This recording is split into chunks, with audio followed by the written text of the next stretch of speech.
Here at Helmuth Ford, we are a small town dealership with no hassle and no pressure. The KCED Tailgate $10,000 raffle is this Friday, November 8th at the Carl Kraft Civic Center at 701 West 2nd Street in Hedrick. Tickets are $125, which includes 2 admissions. Dinner, drinks, dancing, and more. Doors open at 5:30, dinner at 6, drawing is at 7, entertainment at 8, and it's all over by 11 p.m. Plus, there's bus transportation from Sigourney to Hedrick. It's the KCED Tailgate $10,000 raffle this Friday in Hedrick. Attention all veterans and guests. The Keokuk County Veterans Affairs Office invites you to join them for a luncheon on Monday, November 11th from 11:30 to 1:30 at the Keokuk County Expo in Sigourney. The Veterans Affairs Office provides assistance to veterans in need. If you have any questions, contact Michelle Herman, the Veterans Affairs Administrator in Keokuk County, at the courthouse in Sigourney, 641-622-2761.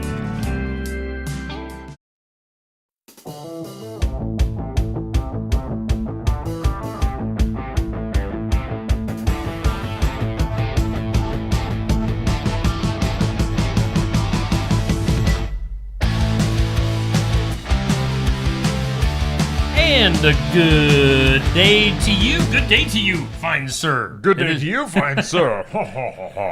It is time for some real talk here on Steve Shetler Media on this Tuesday evening, Election Day, Election Evening. Hopefully you can make time for us this evening here on Steve Shetler Media. We are brought to us. Why do I always do that?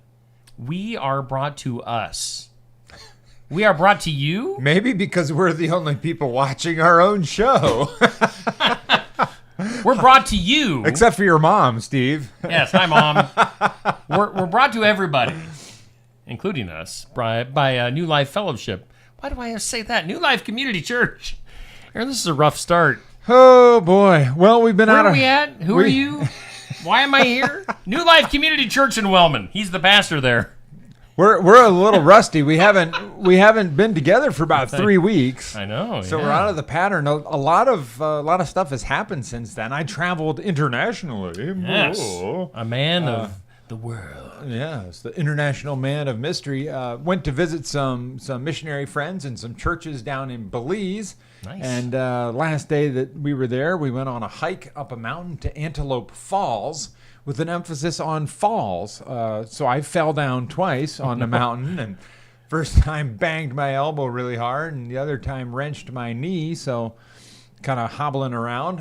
I'm finally walking without any kind of wrap on my knee. So wow.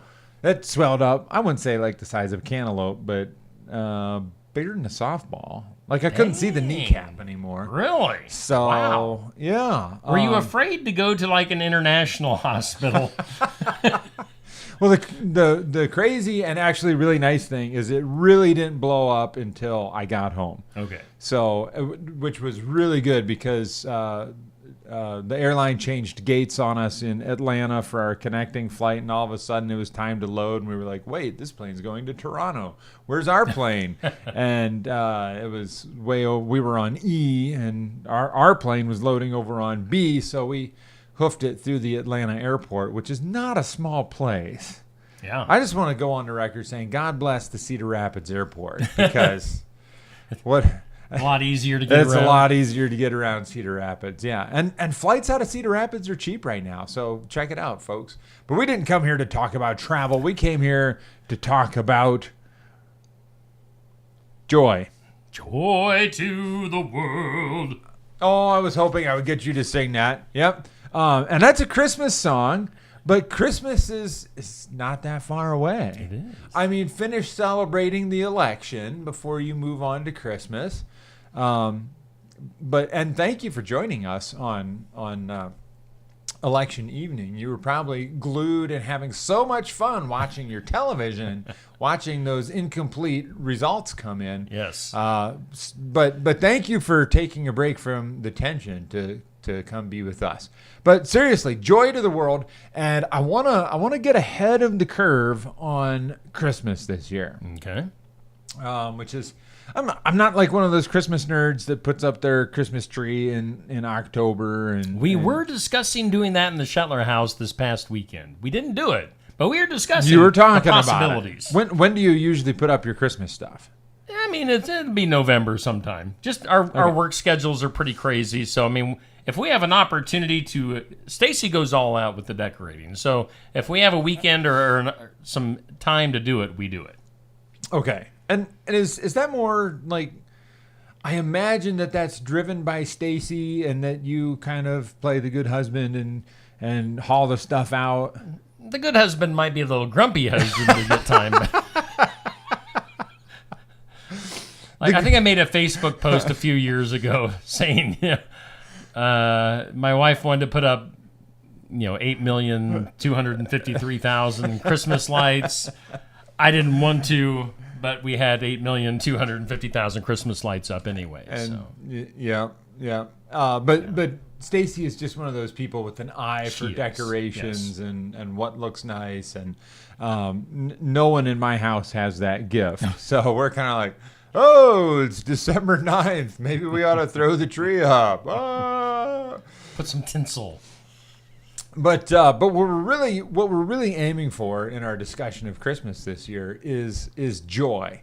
And Joy to the World, Steve just sang the first line of that song, one of the greatest Christmas songs ever. Of course, it comes from the song that the angels sing in Luke chapter 2. Wait, is that right? I don't know. Pretty sure. You all, I mean, this is just a way of getting you all to go read Luke chapter 2. See what I did there? So the angels show up and they announce, maybe they say peace. Peace on earth, goodwill towards men. I had the rocky start to the show. Now you're having the rocky in between segment. Our show prep guy, who usually feeds me information in my ear mic, is I think he's asleep in the tech room. That's the problem. No, so I know that I've talked a lot about joy this year in a variety of different settings.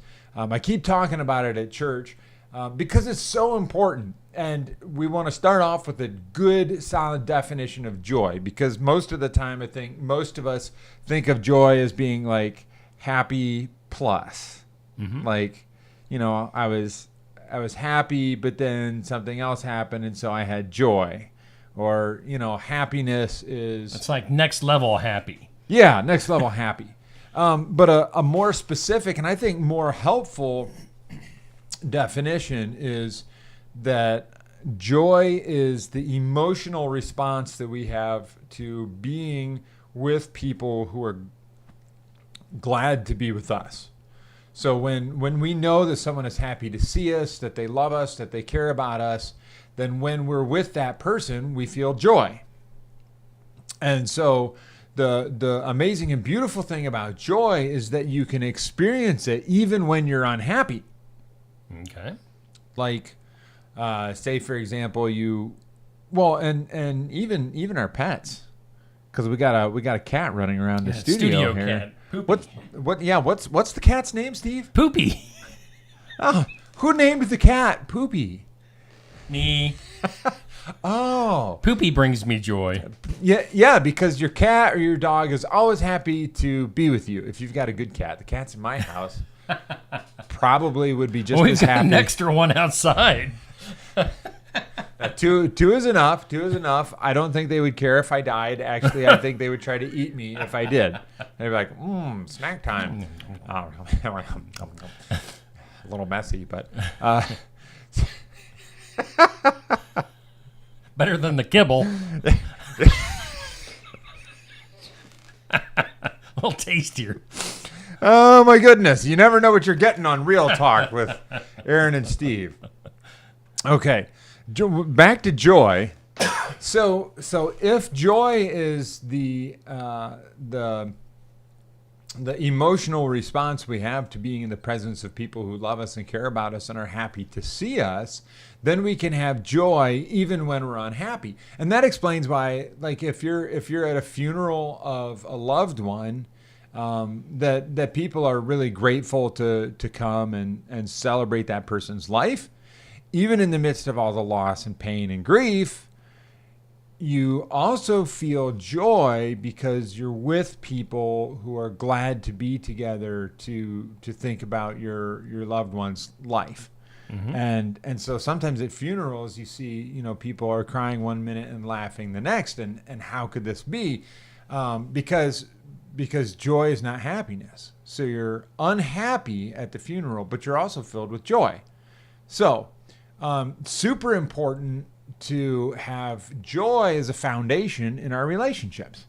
Okay. So if my kids generally know that I'm glad that they're my kids and that I'm happy to see them and that they make me happy and I'm proud of them and stuff like that, then my kids will grow up with a pretty good image of who they are, and they'll grow up pretty confident and probably do pretty well and be pretty emotionally healthy people.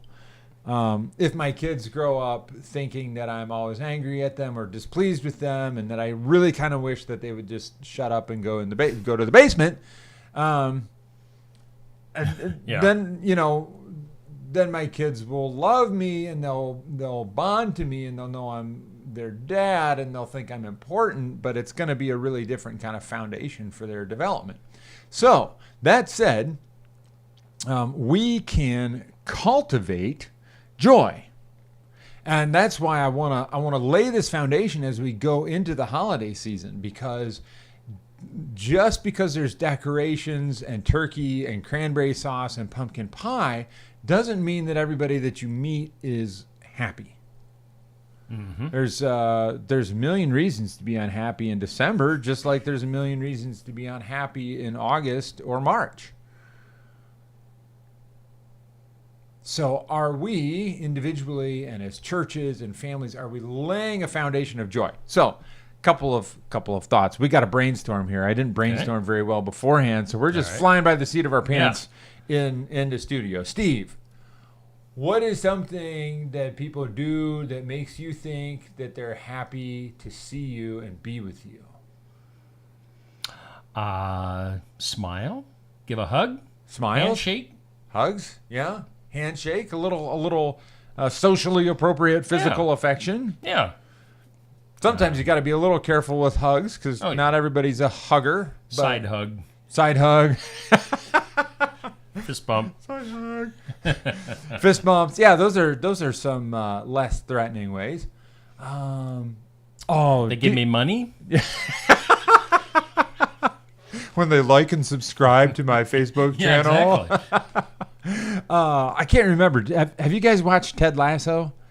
We've seen some of it, not all of it. But Ted Lasso is a fictional character, of course, but I think one of the things that's so winning about Ted Lasso is he. And now I've discovered too that saying "I appreciate you." It's kind of a cultural thing. Like I've started to notice my friends from Texas and Oklahoma, and Ted Lasso's from Oklahoma, I think. Okay. My friends from Texas tend to say, I appreciate you more than us Northerners. But he says it in such a genuine way that you just love Ted Lasso and you can't help but feel joy.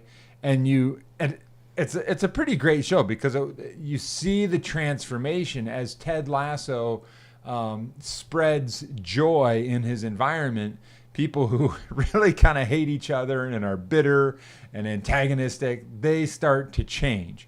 So, saying things like, I appreciate you, which is a little bit different from thank you for doing that thing. Okay. Because I appreciate the money that you gave me. Thank you. But I appreciate you speaks a little louder. Mm-hmm. So, what kind of, I think we'll kind of wrap up here for now. But we're going to come back next week and talk about how to be a killjoy. Because everybody needs a killjoy in their life, right? Oh, sure. Everybody needs a party pooper. I mean, it's going to happen whether you want it or not. So. Yeah, and if no one else in your environment is a party pooper, then it might as well be you. So I'm going to teach you next week how to become a killjoy in 4 simple steps. Sounds like a best-selling book waiting to happen. Sounds like a best-selling Facebook program. So There you go. we'll see you around next week. Hey, in the meantime, if you are looking for a place to worship in the Wellman area or Wellman region, check us out. You can find us live streaming on Facebook. You can find our website is still under construction, so it's not perfect yet, but we got a website, newlifewellman.org. Check out a worship service on our live streaming, or just come on down at 10 o'clock on Sunday morning at the Parkside Activity Center. Our church motto is God, Friends, Fun. And if you don't have fun at New Life, we'll give you your money back. All right. Well, we thank New Life for being our sponsor of this segment. We thank Aaron for being here today for Real Talk with Aaron and Steve here on Steve Shuttler Media. We'll see you next week.